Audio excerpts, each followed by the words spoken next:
Welcome to Penrose Learning, where we make understanding easy. You start now. Remove the 6 marked screws and lift the rear shell at the 1 o'clock gap with a spudger to avoid cracking clips.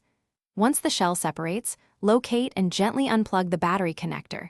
This step prevents accidental power flow and protects the board. Next, unscrew the shielding screws using Torx T8 while you keep screws organized by position.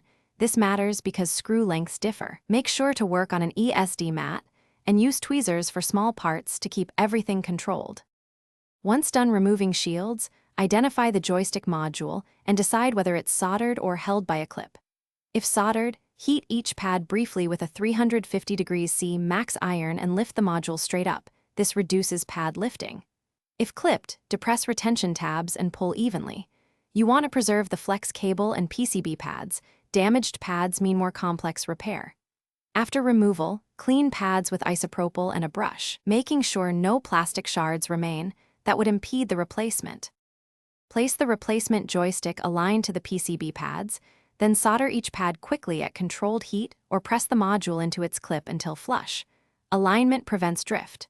Reconnect the battery and test before final assembly, because redoing later means more disassembly. Once confirmed, reseat the shell and reinstall screws in their original holes, tightening gently to avoid stripped threads. If you see drift or dead zones, reheat suspect joints or check alignment, often resoldering one pad. Thanks for watching. If this was helpful, leave a like and consider subscribing. See you next time.